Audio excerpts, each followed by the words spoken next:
Hello viewers, आज आपण या व्हिडिओमध्ये आरोग्य भरती GNM निकालाबाबत एक महत्त्वाचा अपडेट पाहणार आहोत। असेच महत्त्वाचे व्हिडिओज मिळण्यासाठी आपल्या चॅनलला सबस्क्राइब करून ठेवा आणि बेल आयकॉन प्रेस करा, म्हणजे असे अपडेट्स सर्वात अगोदर तुमच्यापर्यंत पोहोचतील। सांगली, मिरज आणि कुपवाड शहर महानगरपालिका यातील स्टाफ नर्स UPSC व UHWC यांची अंतिम निवड व प्रतीक्षा यादी प्रसिद्ध करण्यात आलेली आहे। हे पाहायचे राष्ट्रीय नागरी आरोग्य अभियान अंतर्गत सांगली, मिरज आणि कुपवाड शहर महानगरपालिका यांच्याकडे विविध पदांची जाहिरात 2 जानेवारी 2024 ला प्रसिद्ध करण्यात आलेली होती।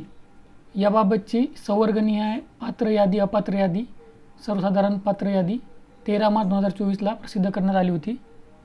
त्यानुसार गुणांकन पद्धतीनुसार निवड प्रक्रिया राबवली आहे आणि स्टाफ नर्स UPSC व UHWC या पदांची अंतिम निवड यादी तयार केली आहे। आता या यादीमध्ये ज्या विद्यार्थ्यांची नावे आहेत त्यांनी कागदपत्र पडताळणीसाठी RCH कार्यालय, पाण्याच्या टाकीखाली, आपटा पोलीस चौकी शेजारी, उत्तर शिवाजीनगर, सांगली येथे 31 जुलै 2024 ते 2 ऑगस्ट 2024 या कालावधीत उपस्थित राहायचे आहे। इथे पाहू शकता तुम्ही अंतिम निवड व प्रतीक्षा यादी आहे। ही जी PDF आहे तुम्हाला खाली डिस्क्रिप्शन बॉक्समध्ये मिळून जाईल। याबाबत जर तुमच्या काही अडचणी असतील तर तुम्ही कमेंट बॉक्समध्ये कमेंट करून विचारू शकता। आशा करतो या व्हिडिओमध्ये तुम्हाला फायदा होईल। All the best, thank you.